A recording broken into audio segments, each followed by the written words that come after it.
I'm here with J J Slevin, both ambassadors for William Hill, to get to know you a little bit better. We know you as your initials, JJ, but what do they stand for?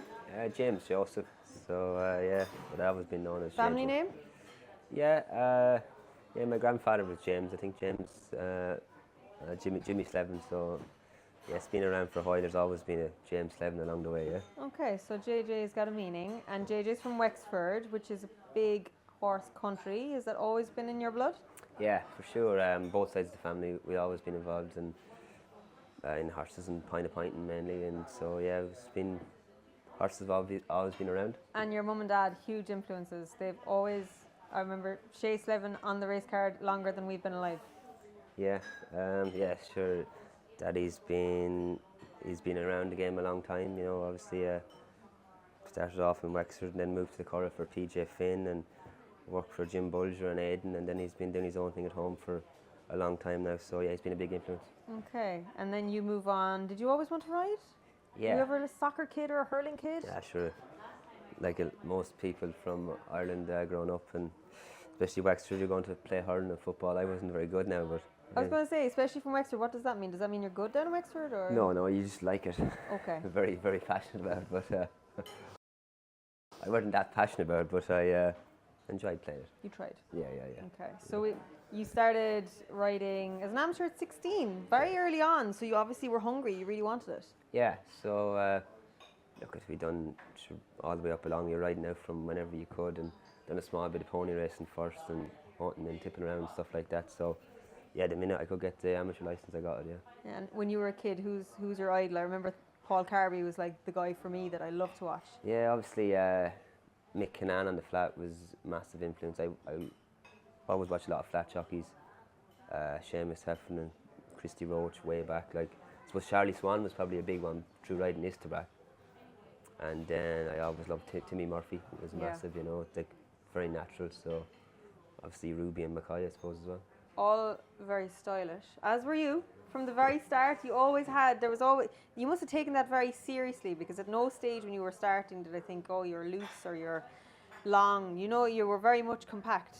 Yeah, obviously from a very young age, look at it, I would have worked very hard at trying to look well anyway. And look at there was my brother Mark was older than me, and Tomas O'Brien, my cousin. So we were always kind of tipping around together and trying to look like jockeys and trying to ride. And with the fact that they were older than me, I was pushing myself to try and get to their level. So yeah, we took it seriously as young lads.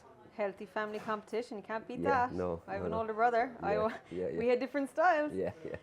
So you went, you were point winner 2010. Yes. But how long was it before you did track winner? I'm not sure of the exact date, but it was like 110 rides or something. So it was, say, 3 or 4 years. Yeah, it was a while now. That's hard. Yeah. Was there ever a bit of doubt, or was it just a case of it'll come? Give it time. I was fairly relieved when it did come down. Thurles the 21st of December, just before Christmas. So a horse called Chapel Garden for John Clifford. So I was pretty relieved when it did come, and I had loads of seconds and on the way. But yeah, I was happy when it happened. I'd say you were. 21st of December 2013. Yeah. We didn't know the exact date there for a while. Yeah. And then how long? I think you had 11 winners as an amateur. Would that be right? Yeah. I rode against you. Yeah. You were, let's be honest, not flying when you turned professional. How did that come about? What was the decision and what was the thought process behind taking the move? So obviously I went to school and went to college and whatever else I done, and then went to England for a year, and so a year with Nigel Twiston-Davis. So as an amateur? Yes. And I was quite heavy over there, like over 11 stone every day for months, like. Okay. So, and I wasn't that heavy leaving, but I got heavy over there. So then I came back and went to Joseph straight away. Joseph had just started training, and I was riding away there, and I was starting to kind of like I think the summer I turned at 5 or 6 winners as an amateur, so I was starting to get a bit of a breakthrough. And then it was my mother really who was kind of saying, you know, you should turn and try it anyway. And I was like, no, this is be tough, like I was saying, like, and then I was thinking to myself, if I could get 1 or 2 rides a week as a professional and getting wage off Joseph, that would be fine, and make a living. and I'd enjoy it. that was literally it. And I said if I really struggled, I'd go back point pointing. So, look, I was So you had nothing to lose. No, I had nothing to lose. No, like I knew I could go back point pointing and probably try and stay doing what I was doing and maybe get better at that. So that was literally it. And it has snowballed ever since. Could you fast forward to Band of Outlaws, general principal in an Irish national? Could you have ever anticipated when you made the move, when your mother encouraged you to make that move, that those things would ever happen? Not really. Like it's not really. Like it was literally. I was literally thinking about getting 2 rides a week and getting a nice wage and get through my 7 and get through my 5. Like that was literally. I wasn't thinking any further than that at the time. That's being honest. So. And what do you think changed? Was it a case of you got better, people retired, or you just got the breaks? I think getting the breaks was a big thing. I think, and obviously Joseph had loads of jumpers at the time and put me up and went to Ken Whelan was a good agent and. I suppose I had a lot of races ridden before I turned and I had a lot of experience gained, so that was probably a big help.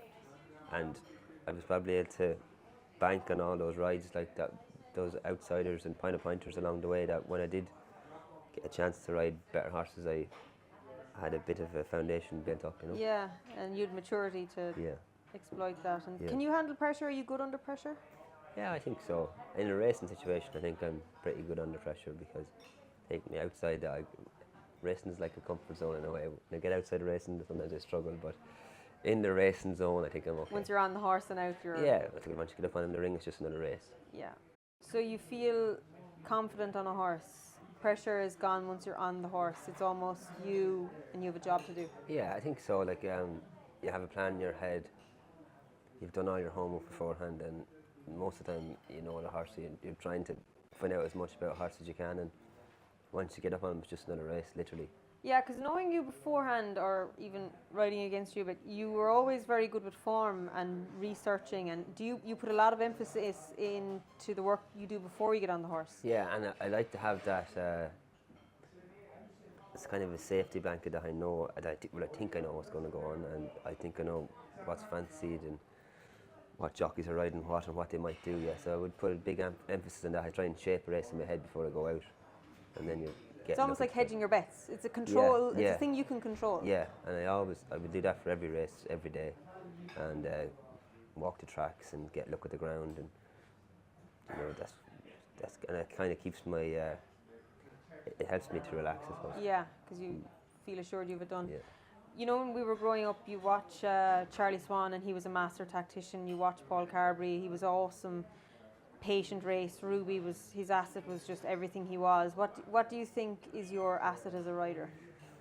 I think hopefully a simplicity. I think you just have to ride the horse as it falls, and I think if something goes wrong in a race or things are not working the way they should be working, that I won't panic and I might just take a chance and it might work. From a young age, riding Pint of Pints, the big thing was getting the horse comfortable, keeping them underneath you and keeping the hold of their head and not to force them. So I kind of think that obviously different trainers are different, but I think trying to keep a horse comfortable is a big thing. Sounds like an interviewer. Keep your subject comfortable. Yeah. Keep a good hold of their head. Yeah. Don't go too soon. Yeah. So just to take a step back, if it didn't work out, right? If you had turned professional and it just didn't work out, and you just said, I have a degree in journalism, I want to do something else, what would J J Slevin be? I don't know. I think I'd went back riding Pint of Pints and try and get going doing that. I think. We'd always be working with horses. Yeah, I think so. Unfortunately, you won't be going back pointing. No. Because Cheltenham Festival winners, Grade 1 winners have ensued, and the hard work has really started to pay off in earnest. You've now got the patronage of not only Joseph O'Brien in A Brilliant Yard, but the Mulryans in brilliant ownership, which has opened the door for you to ride one of the best horses in Ireland right now, and that's Fastorslow. How did you get him beaten a handicap at Cheltenham?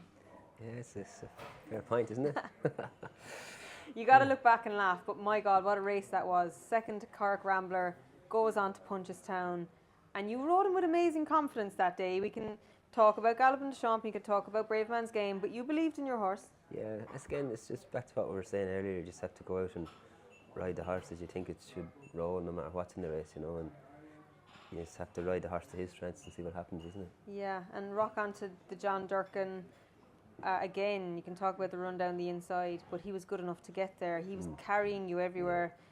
Do you think he's improved from last year? I think he has again. Yeah, I think he has. This is a very classy horse. A lot of speed, and that's what sets a good horse apart, and a really good horse again. Yeah. And is he the best horse you've ridden? I think so. I think so by a long way. I think Yeah. he's very, very good.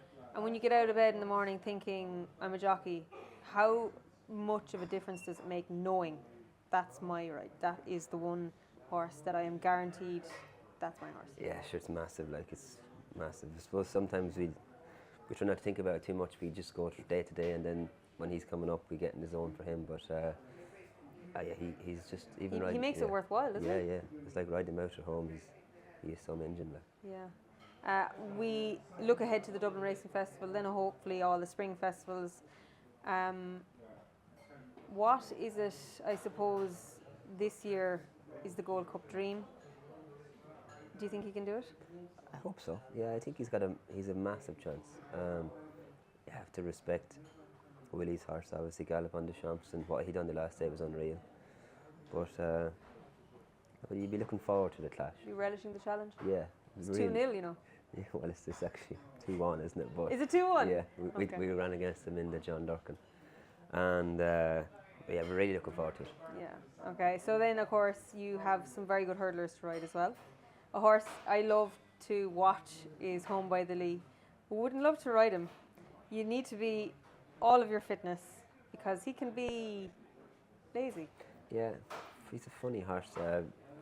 Very good horse, obviously. He's been great for Sean and everyone, but yeah, he's hard work Home by the Lee. It's just, he's that typical 3-mile hurler. There's been loads of them around like that. But he's your big bucks, kind of behind the bridle type, isn't he? Yeah, I suppose even Dino's Beano and back along those sort of horses. But look, he's a very good horse on his day, and how annoying was Leopardstown? very annoying, yeah, and unfortunately, I thought it might work making the running. It's the only chance you had. Yeah, I kind of let myself believe that it might work, and I kind of had to keep doing what I done on him, I thought, and unfortunately it didn't work, and look, hopefully we won't have that problem in the future. Well, hopefully in Cheltenham you'll have more pace, but he's still, for you, having won Grade 1s last year, do you think he's still as good as he was? I think so. He ran a great race in Navan there, and he made his own run as well, and he was given them £8, so he wouldn't beat 100 miles, so yeah, he feels in good fettle at home now. Okay. Of the other horses you've got to ride, I can't believe Irish Panther is still a maiden. How is he still a maiden? Because he keeps bumping into Grade 1 horses. He's very good. Yeah, he's very unlucky. Like Farron Point or Willie's or Gordon's Fame and Glory horse beat him that one. Farron Glory, yeah. Farron Glory, yeah, and Factifile beat him in the bumper. Like, so I don't know how he's still a maiden, but hopefully he'll get it all together now. Hopefully when it all happens it'll be like you, it'll be a snowball effect. Hopefully. You're fresh from winning Bambridge in the UK. He was very good. He excels in the springtime. What would his primary target be in your head? So I suppose he has to look at the Ryanair now. Actually, he's a great horse. Like, he's won 9 races there now. He's only 8, so he hasn't put too many foot wrong along his way. Like, he hasn't had too many disappointments. There's been 1 or 2, but on the whole, he's very hard. He looks very uncomplicated for you to ride. He seems to be a great jumper. You can put him anywhere in a race. He just needs good ground. Yeah, that's just the main thing. And yeah, he's a little bit rusty jumping the last. He got in under 1 or 2, but that's probably understandable. And it's first go in open company, so things are probably happening a bit quicker. But yeah, he's a great horse. Yeah, he is a good horse. Another good horse, and a horse that I have followed throughout his career is Longhouse Poet. Things didn't work out. That happens in the Grand National. Will he be going back there? I think that's his main target again. I got a great feel off him it last year. He's actually a different horse in entry. He comes alive when he goes to entry. Where last year was a tough year on horses, like we've seen now what happened, and he loved it, and it got great spin down over the first few. He was in my hands jumping lovely, and down to the canal turn as we were angling across, he just let fly and put his 2 feet in on the middle board, and I went flying. But hopefully we can. That's the Grand National, isn't it? Yeah, hopefully we can right the wrongs this year. He will be one of a couple of good handicappers you get to ride. Panda Boy loves Leopardstown. Can we expect to see him at the Dublin Racing Festival? Yeah, I think that's the plan. I think that's the plan. Great horse again, but he's been unlucky. Like he's third in a Paddy Power, and he was second in it, and so I suppose he's going to be getting weight every time he finishes close up on one of those. And we know how competitive they are. They're very hard to win. So look, he deserved his day. He was fifth in an Irish National as well, with Ricky on him. So he's a very good horse too. Of the other handicappers, I think Nuzred is a horse, when he gets his ground, could be interesting in the spring. I just don't think we've seen the best of him yet. No, he's obviously still a colt. Um, yeah, I think he really likes good ground. He just got stuck in at Christmas time the last day, but really classy horse in his day, a very good flat handicapper. So he could actually be a nice chase for. He'll jump a fence now. He's only young horse still. He's just gone 5 there. So there's plenty of fun to have with him now. He could be one to have a bit of sport in the summer with. Okay, and Joseph obviously doesn't have too many jumpers, but he also has Solness, who is, I think, quite effective. Yeah, he's a real hardened, good 2 mile handicapper. He's up to 147 now, so I think he's sort of a grand annual horse. He's a good hardened horse, gets out there and gets flown and gets jumping. Came out of Guicherel in France, and he's a decent horse. As is James's Gate. Glad to have him back. Has he been pleasing you since he's gone hurdling?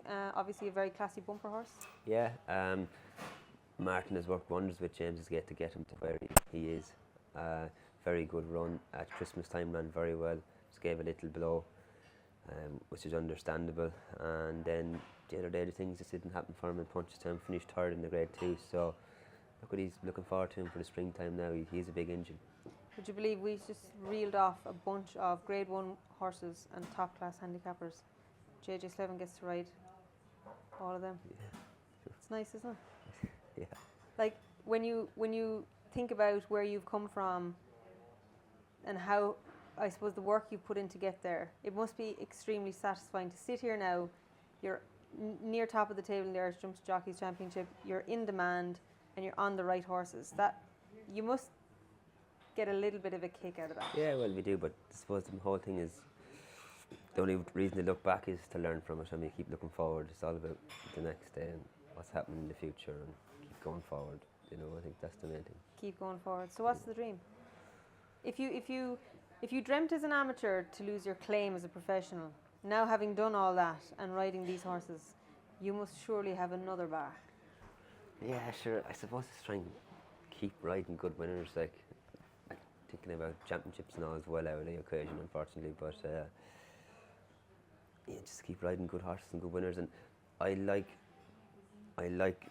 winning races. I'd love to ride as many winners as I can every year and keep improving my score every year. Very hard What thing are to the do. races you want to win? Everybody wants to win races. Every jockey in the weighing room wants to win races, but they realistically can't dream of a Gold Cup if they don't have a Fastorslow. They can't dream of a champion or world hurdle if they don't have a home by the league. Yeah, that's true.